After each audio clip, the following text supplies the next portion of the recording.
What is up, guys, and welcome back to another episode of Subnautica. So today we are talking about some pretty interesting things. The first one, as you can see right here, is there is a new teleporter on this interesting looking platform. And it is actually right in front of the gun. This is where the teleporter from the prison will come out, where you take the babies and then they come out this way. I'm assuming they put it right next to the gun, just so that way once you cure yourself, you can then go deactivate the gun and then continue on with the story, and then you make the rockets and all that. Besides the new teleporter here, another new thing is the scanner room will now have fragments. They are now working on like all the safe boxes and all those, and actually making fragments for them. Originally it was thought that the data boxes would replace all those, but I guess they are just making the fragments anyway. So in the last video, or the video before that, we were talking about how the Degassi in the story got redrafts, and some of the information has come out about what those redrafts are. So we're going to go over those real quick. The main redraft, which is actually a pretty big hit to the story, is that the Karar is no longer precursor created. The precursors didn't create it. The discovery of it was first encountered during routine network expansion on Outer Worlds.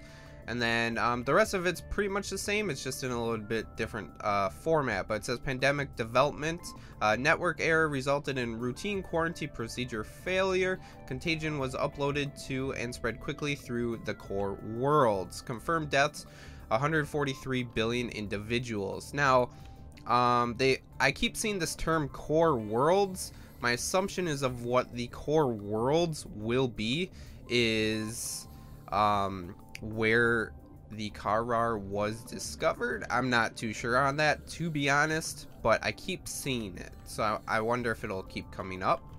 And it says bacterial mechanisms, attaches to healthy living cells and mutates the basic genetic structure. Symptoms: stage 1, none. Stage 2, gradual immune system failure. Stage 3 is unpredictable alterations to biological structure. Stage 4 is complete shutdown of executive function. Emergency steps taken: core worlds quarantine. Bacterial samples distributed to isolate disease research facilities for vaccine development. Treatment procedure unknown. So that one is redrafted, which actually does kind of change a lot.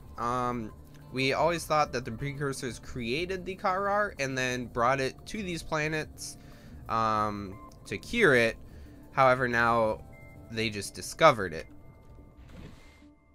Another redraft that I came across last night while talking to a Spanish YouTuber called Play to Rack, who also does Subnautica news videos, is about the pipe room here. It is actually a filtration system for the aquarium that the Sea Emperor is in, and that's pretty much all its purpose was meant to be. However, with the hero peepers and the peepers supposedly being trained by the precursors to take enzymes from the Sea Emperor to the surface to save the little guys up there, has actually turned out not to be true. The Sea Emperor is actually hinted at training the peepers rather than the precursors.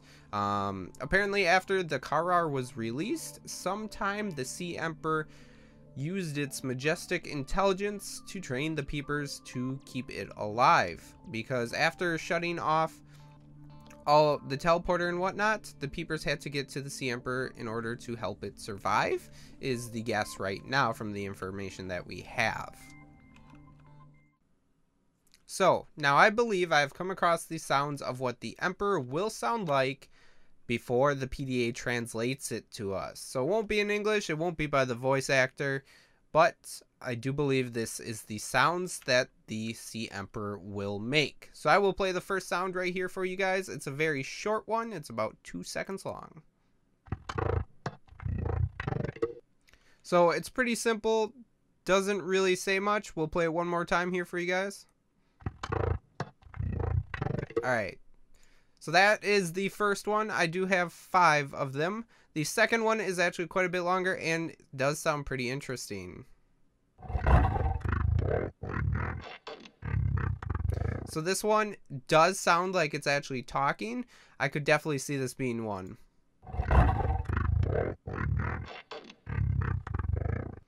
And then we have the third one.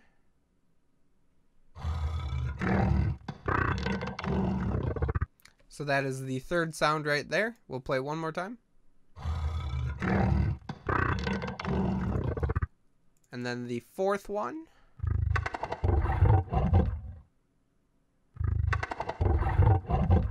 And then the fifth one.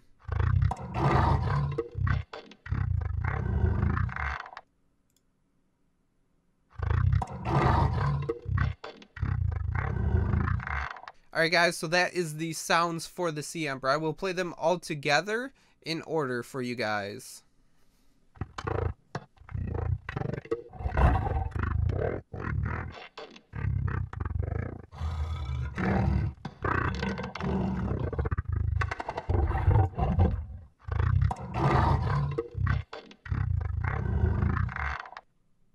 Alright guys, that is the sounds for the Sea Emperor. They are pretty similar to the other Leviathans, like the PDA states, but it is different, and you can definitely tell the difference in there. Now remember, these are the sounds before the PDA translates it, which then will be in the voice actor's voice. If you don't know who the voice actor is going to be, it is Lani Minella. I believe I pronounced that right. She has done over 500 voice actings for different games. Examples being Skyrim, Borderlands, Soul Calibur, WoW, Mass Effect, Darksiders, StarCraft, and many more. So I do have some examples of her voice and what she's done that I think might be similar. Obviously it's going to be different and edited in some way, but these are examples of what it could possibly sound like for the Sea Emperor. Wise. Rather than surrender to despair, a few of us chose to preserve the ancient ways. We safeguard our culture, our knowledge, our secrets. With pleasure. After all, you've obediently performed your duties to the letter. But we both know this has little to do with... We built cities that harnessed an ancient power. Alright guys, I hope you enjoyed the samples of her voice. I just kind of wanted to add that so you could see some of the work she has done and something that I feel could be similar, because they said they wanted a nurturing voice. Granted, I don't really feel that any of those are nurturing, but of what I've seen, those are the closest. So, at least in like tone and whatnot. So I thought it'd be a neat addition. I do hope you guys enjoyed hearing that. If you did, let me know. If not, then I just won't do it next time. But that's all I have for you guys.